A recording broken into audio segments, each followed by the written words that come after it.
On me pose souvent la question, comment gagner en force? Quel type d'exercice faire si on n'a pas beaucoup de matériel, si on n'a peut-être même pas la pole à la maison? Enfin, dans cette vidéo, je vais te montrer une palette d'exercices sans matériel ou avec peu de matériel comme élastique par exemple ou une serviette, mais aussi des exercices si tu disposes ta barre de pole et des exercices que tu peux faire par exemple à la salle de sport si tu y vas ou dans un parc de street workout. Alors sors tes muscles, on est parti!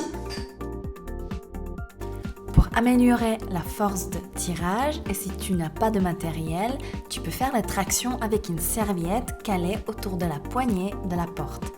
Pendant l'exercice, pense à garder les épaules basses et resserrer les omoplates lors de la traction.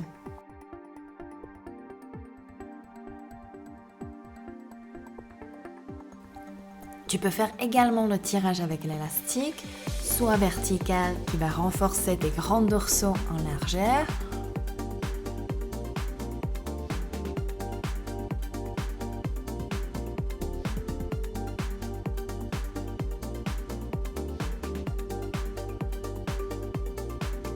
ou horizontal qui les renforce en profondeur. Dans les deux exercices, on pense à abaisser les épaules et resserrer les omoplates. Le biceps curl sera bénéfique pour la force isolée du biceps, mais aussi pour les préventions des tendinites du coude. Dans cet exercice, le coude reste fixe près de la taille. Plus l'élastique sera résistant, plus l'exercice sera dur. À choisir selon ta force.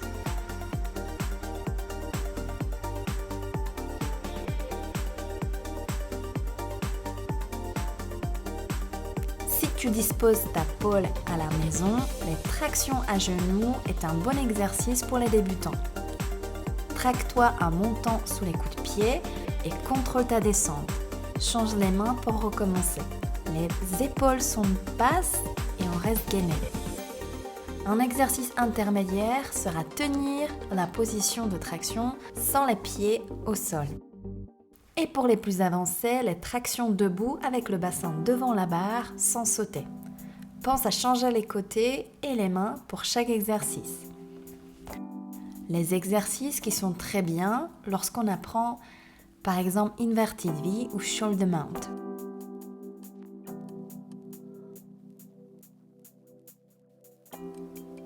Si tu as l'espalier ou tu vas dans un parc de street workout, tu peux travailler avec la barre fixe. On peut travailler l'engagement des dorsaux en décollant légèrement les pieds du sol ou suspension avec l'engagement actif des épaules. Dans ces exercices, les omoplates vont descendre vers le bas et vont se rapprocher légèrement. Les épaules sont bien basses et dans leur logement.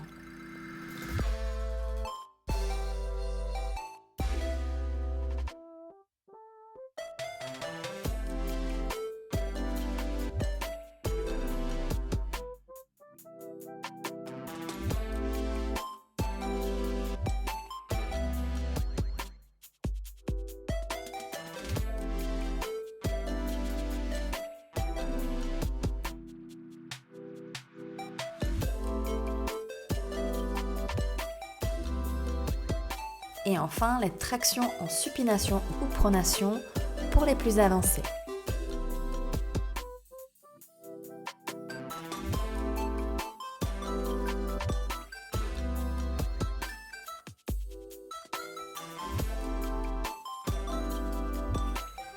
D'autres exercices plus avancés pour gagner en force des bras que tu peux faire dans un parc ou dans une salle de sport, c'est les suspensions à un bras, avec la barre fixe ou avec pegboard, ou traction isométrique bras tendus.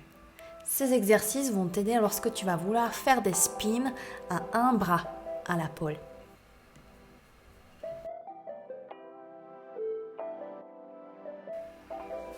Pour la force de poussée, les simples exercices avec le poids du corps comme pyramide et planche, les pompes ou encore la planche latérale pour la force unilatérale feront très bien l'affaire. C'est des super exercices pour handspring et Aisha ou pour les équilibres. Choisis la variation à ton niveau et n'oublie pas bien pousser dans chaque exercice.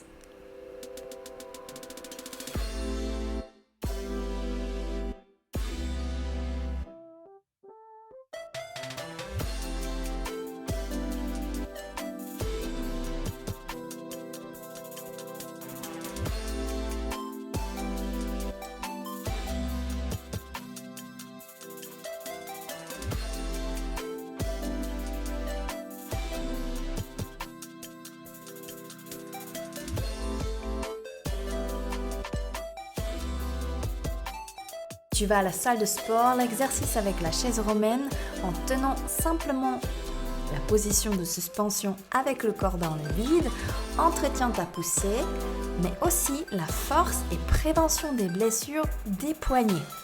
Les épaules sont bien abaissées et on maintient notre gainage.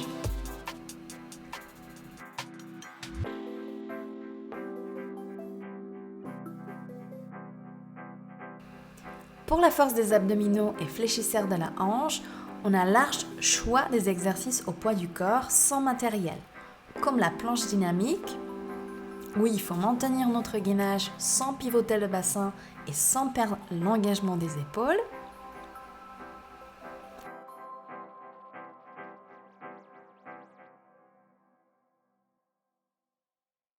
L'exercice Hollow Body.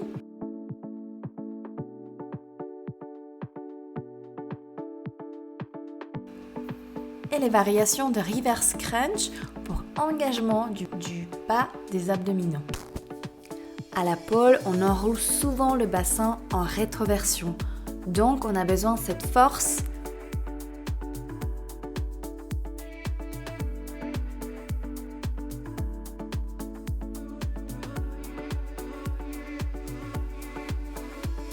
Des exercices dynamiques pour la planche latérale qui vont aussi bien renforcer nos obliques et fléchisseurs de la hanche, comme encore une fois pour la force de poussée.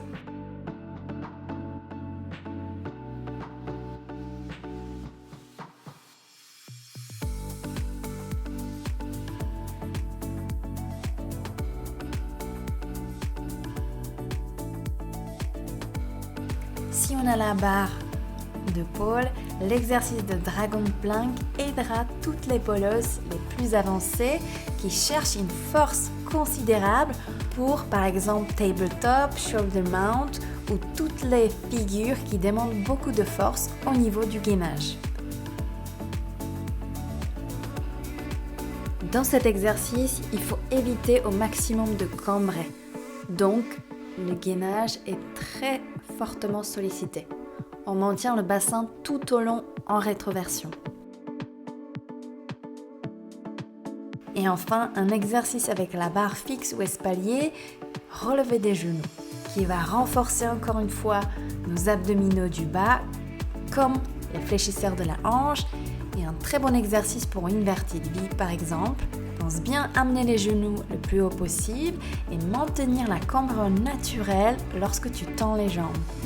Donc ça, c'est une idée des exercices que tu peux faire avec ou sans matériel. Maintenant, si tu travailles sur les objectifs précis comme Inverted V, Handspring ou Aisha ou encore Deadlift, tu peux accéder à un de mes programmes que j'ai conçu spécialement pour ces objectifs où tu vas trouver tous les exercices qui sont nécessaires pour ces figures et transitions. N'hésite pas à jeter un coup d'œil sur mon site où tu vas trouver toutes les infos. J'espère que cette vidéo t'a plu, j'espère qu'elle t'a donné quelques idées de quoi faire pour t'entraîner. Fais-moi savoir sur quoi tu travailles actuellement et on se retrouve la semaine prochaine dans une nouvelle vidéo de Rubrique du vendredi. Ciao!